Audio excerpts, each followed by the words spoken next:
Assalamualaikum warahmatullahi wabarakatuh. Jumpa lagi dengan Pujo Duriat Mulia.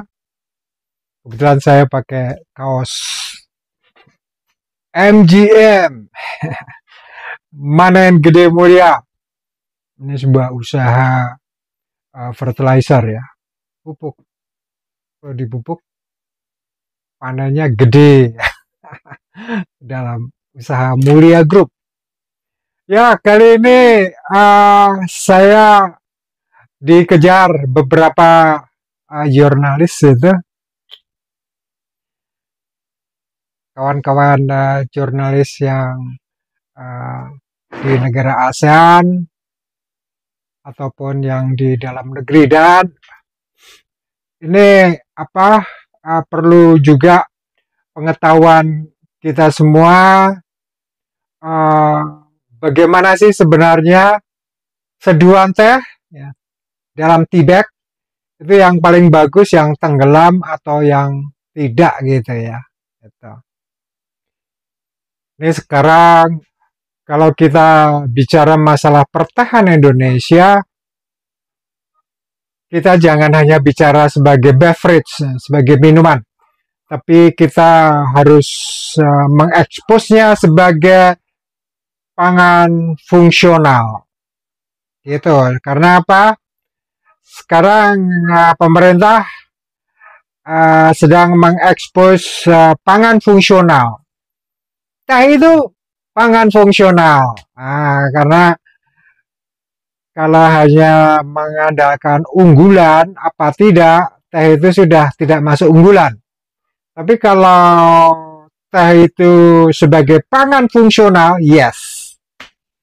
Nah, akhirnya kita memang perlu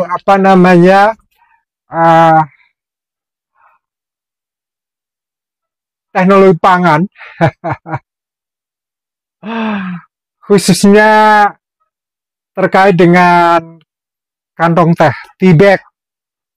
Terdapat beberapa alasan mengapa kalau kita menyeduh tea bag itu bisa tenggelam apa tidak, seperti yang tadi kita expose ya, gitu. Dan untuk sementara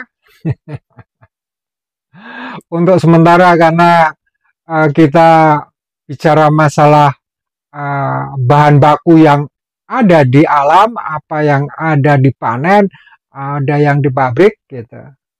Sementara kita cenderung bahwa tea bag yang diseduh dan tenggelam itu lebih baik. Nah, itu memang tergantung beberapa faktor. Yang pertama, misalnya permeabilitas material.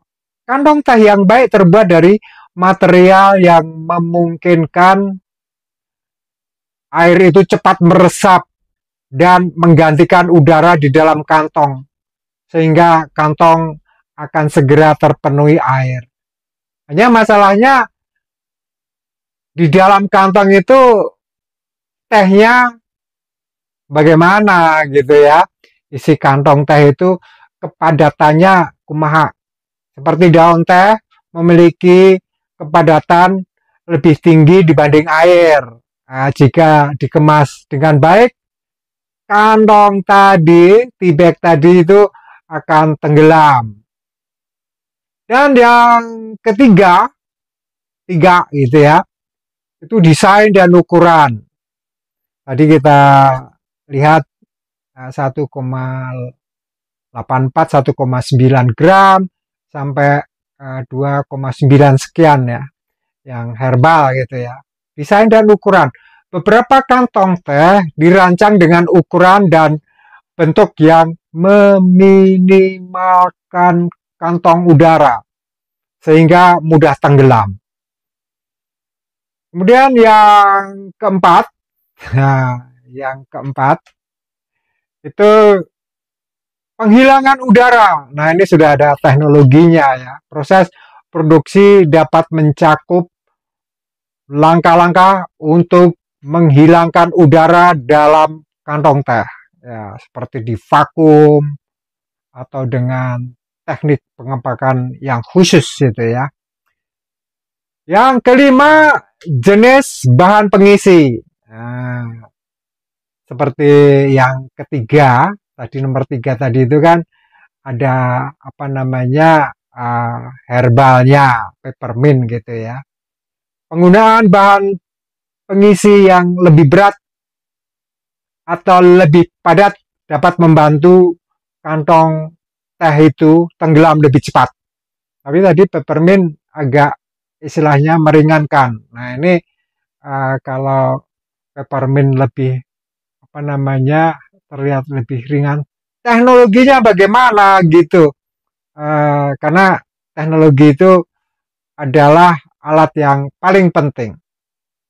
Jadi kantong teh, ya, tea bag yang tenggelam itu lebih efisien dalam menyeduh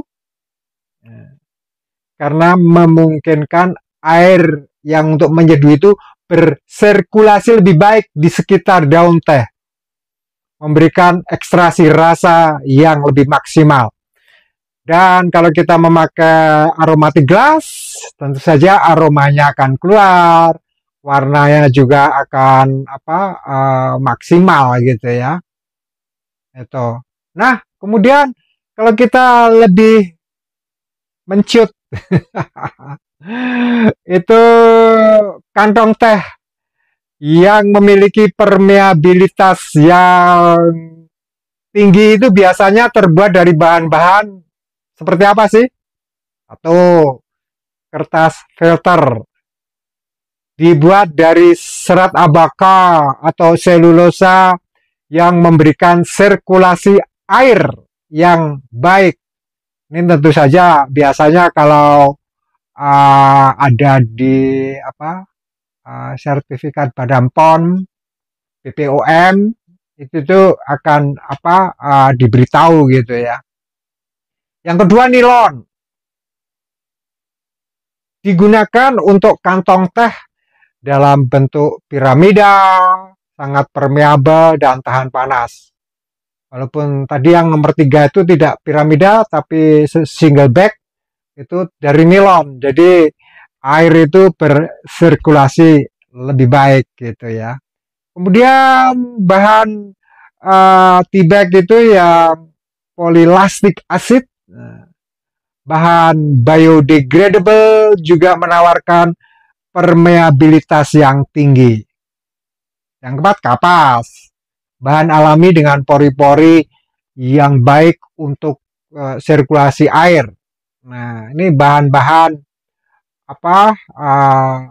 yang disebutkan tadi memungkinkan air mengalir, bersirkulasi dengan mudah melalui kantong, memastikan ekstraksi rasa yang optimal.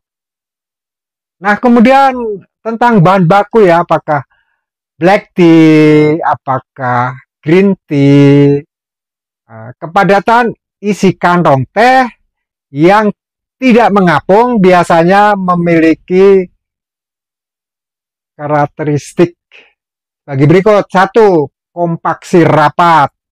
Daun teh atau bahan lainnya dikompaksi secara maksimal untuk meminimalkan kantong udara yang dapat membuat kantong mengapung. Nah, ini udah bicara teknologi gitu ya. Yang kedua, memiliki bahan menggunakan daun teh yang lebih berat atau partikel lebih kecil sehingga lebih padat dan berat. Nah, ini sudah berbagai cara teknologi pengolahan, bagaimana partikel itu yang lebih kecil, das 1, das 2, das 3 ini untuk black tea itu lebih mudah untuk merekayasanya gitu ya. Yang ketiga ya, tentang kepadatan isi kantong teh itu, isi yang cukup, memiliki jumlah isi yang tepat agar berat kantong cukup untuk membuatnya tenggelam. Nah, ini memang harus memiliki eksperimen. Tapi jangan lebih dari 3 gram ya. Nanti kecuali kalau seduanya itu untuk setengah liter ke atas gitu. Jadi dengan memastikan kepadatan yang tepat, kantong teh dapat lebih mudah tenggelam saat diseduh, memungkinkan ekstraksi rasa, aroma, warna yang lebih merata. Selanjutnya untuk memastikan kantong teh tea bag tadi tenggelam saat diseduh adalah pertimbangan tadi itu.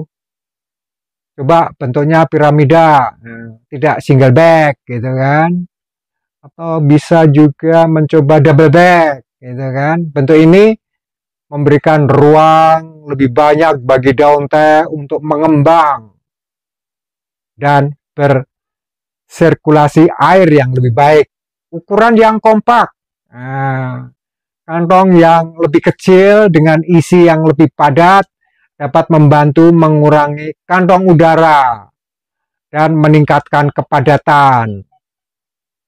Distribusi isi yang merata, isi kantong didistribusikan secara merata untuk mencegah pembentukan kantong udara. Ini biasanya kalau untuk yang double bag ya, material yang tipis dan permeabel, menggunakan bahan yang tipis namun kuat, ternyata seperti nilon atau PLA gitu, memungkinkan air cepat meresap.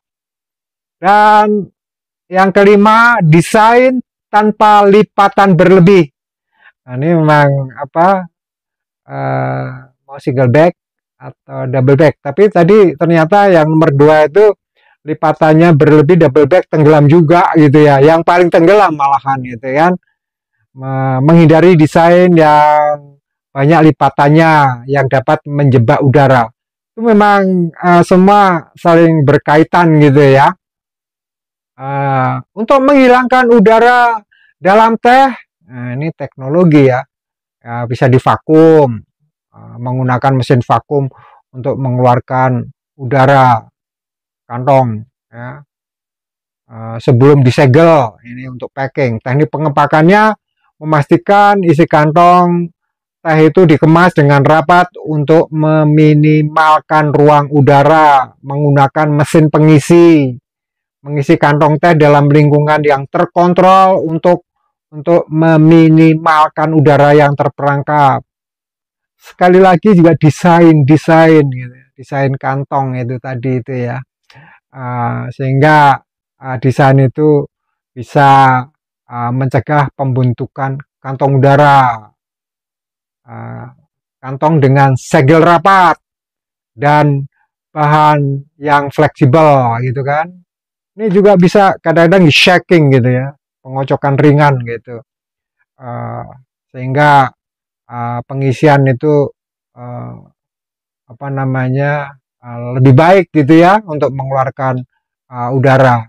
Ya, memang ada perbedaan antara black tea dan green tea dalam hal kepadatan dan berat jenis bahan pengisi.